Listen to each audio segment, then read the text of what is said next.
यह प्रेम कहानी एक छोटे से गांव में रहने वाले एक लड़के की है जो कि अपने नजदीक के गांव में रहने वाली एक लड़की से मोहब्बत करता था।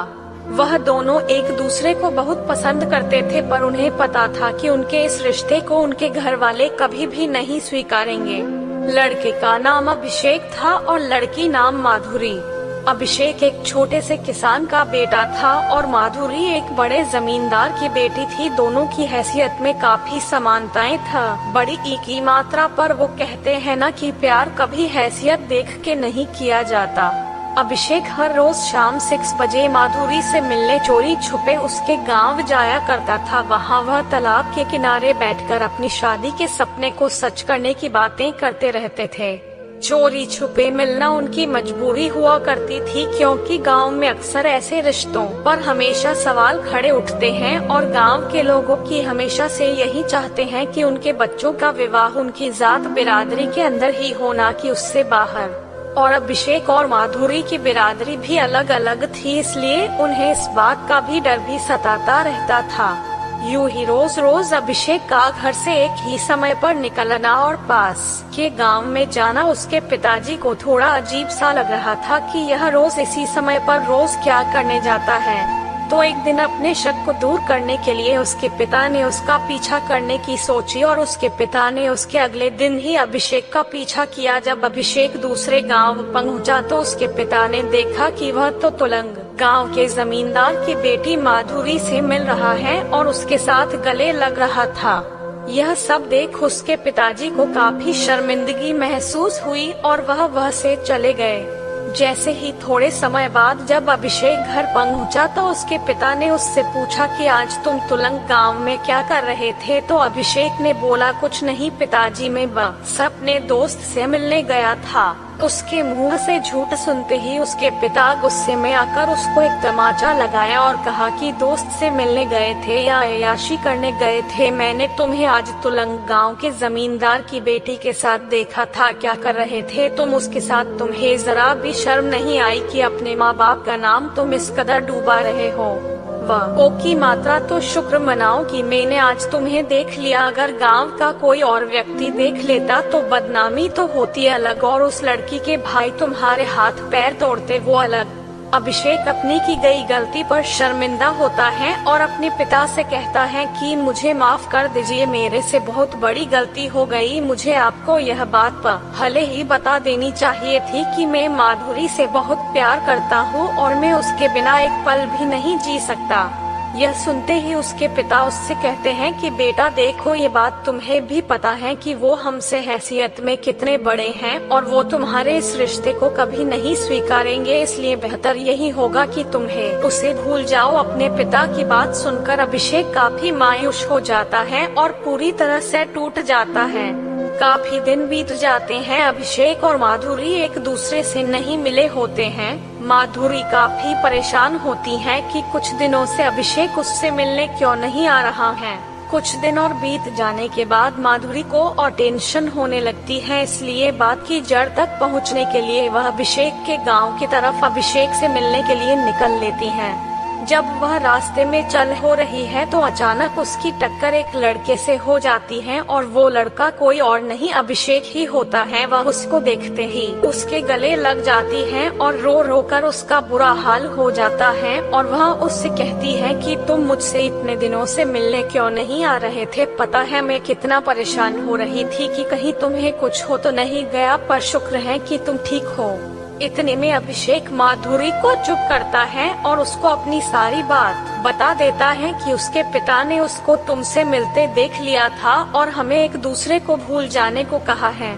इतने में माधुरी अभिषेक से कहती है कि तुम्हारा प्यार क्या इतना ही सच्चा है कि एक मुसीबत आने पे तुम हमारे प्यार को भूल जाओगे? अगर मुसीबत आई है तो हम दोनों डटकर सामना करेंगे। मैं आज ही अपने पापा से तुम्हारी बात करूंगी कि हम एक दूसरे को कितना चाहते हैं। इतने में अभिषेक माधुरी से कहता है कि नहीं, तुम ऐसा कुछ नहीं करोगी। मैं नहीं चाहता कि तुम अपने परिवार के सामने शर्मिंदा हो और उनका दिल दुखे, इसलिए बेहतर यही होगा कि अब हम एक दूसरे को भूल जाए। इतना कहकर अभिषेक वहाँ से चला जाता है, पर वो मन ही मन बहुत रो भी रहा होता है कि उसका इतने सालों का यार अब खत्म हो जाएगा। माधुरी काफी उदास होकर घर पहुंचती है, पर वह अभिषेक की बात को न मानते हुए अपने पिता से अपने रिश्ते का खुलासा कर देती है। वह बताती है कि वो अभिषेक से कितना प्यार करती है। यह सुनकर माधुरी के पिता उस पर काफी गुस्सा होते हैं, इस बात पर नहीं कि उसने प्यार किया, बल्कि इस बात पर कि उसने एक किसान के बेटे से प्यार किया। उसके पिता कहते हैं, चाहे तुम जीते जी मर जाओ, पर मैं तुम्हारी शादी उससे कभी नहीं करवाऊंगा। तुम्हें हमारी हैसियत देखकर प्यार करना चाहिए था, हमारी भी इज्जत है। अगर तुम्हारी शादी उस लड़के से होगी तो हमारी पूरे गांव में बेइज्जती हो जाएगी, और यह मैं जीते जी का भी नहीं होने दूंगा। माधुरी के लाख मनाने के बावजूद भी उसके पिता उसकी बात नहीं मानते हैं और उसको एक कमरे में बंद कर देते हैं। कुछ दिन बीत जाने के बाद माधुरी के पिता उसकी शादी अपने एक दोस्त के बेटे के साथ पक्की कर देते हैं। माधुरी इस रिश्ते के लिए बिल्कुल भी तैयार नहीं थी, पर अपनी नाक कटने के डर से उसके पिता को यह फैसला मजबूरन लेना पड़ा। माधुरी की शादी की खबर सुनकर अभिषेक को एक झटका लग गया था और वह काफी दुखी हो गया था। माधुरी की शादी को होने में सिर्फ 2 दिन रह गए थे। माधुरी पूरी तरह से टूट चुकी थी, पर माधुरी को यह एक ही मात्रा जरूर पता था कि अभिषेक के दिल में अभी भी उसके लिए प्यार जिंदा है। उसके अगले दिन ही माधुरी ने ठाना कि अगर मैं जिएगी तो अभिषेक के साथ ही, और मारेगी भी तो अभिषेक के साथ ही। और इसी इरादे के साथ वह अपने कमरे की खिड़की से भाग गई और सीधा अभिषेक के पास जा पहुंची। जब वह अभिषेक के पास पहुंची तो अभिषेक उसे देखकर बहुत खुश हो गया और वह एक दूसरे को देखते ही देखते गले लग गए।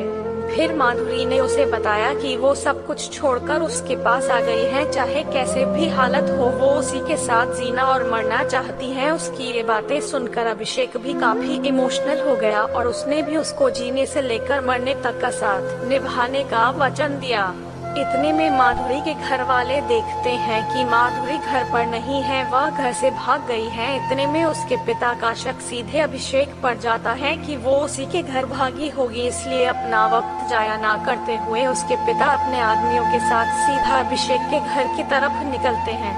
जितने में अभिषेक और माधुरी वहां से कहीं दूर जाने की सोच रहे होते हैं, इतने में माधुरी के पिता वहां पहुंच जाते हैं और उसको वहां ही ले ही जा रहे होते हैं कि इतने में अभिषेक माधुरी के पिता से प्रार्थना करता है कि हमें अलग मत करिए, हम एक दूसरे के बिना नहीं रह सकते। पर माधुरी के पिता उसकी एक बात भी नहीं सुनते और उसकी गोली मारकर हत्या कर देते हैं। यह सोच कर कि अब ये लड़का ही नहीं रहेगा तो माधुरी भी अब कहीं नहीं जाएगी और उनकी गाँव में बेइज्जती होने से भी बच जाएगी। अभिषेक अब मर चुका था और अगले दिन माधुरी की शादी होनी थी, पर माधुरी इस शादी के लिए बिल्कुल तैयार नहीं थी, बल्कि वह तो अब अभिषेक के गम में डूब में चुकी थी और उसने यह वचन लिया था, अगर जिएगी तो अभिषेक के लिए ही और मरेगी तो अभिषेक के लिए ही। अब शादी होने में सिर्फ कुछ ही समय रह गए थे, पर माधुरी अभी तक तैयार नहीं हुई थी। यही गम में सोचते सोचते अचानक उसकी नजर चूहे मारने वाली दवाई पर पड़ती है और बिना सोचे वह दवाई उस रैट पॉइजन को उठा लेती है और उसे खा लेती है, यह सोचकर कि अब जीते जी तो वह उसकी ना हो सकी, पर अब मरकर तो उसकी हो सकती है। और उसके कुछ पल बाद ही माधुरी की मौत हो जाती है डंडा। दोस्तों, आशा है आपको यह स्टोरी बहुत अच्छी लगी होगी। अगर पसंद आई है तो इसे व्हाट्सएप और फेसबुक पर जरूर शेयर करें ताकि कोई और प्रेमी या प्रेमिका भी इस स्टोरी को पढ़ सके।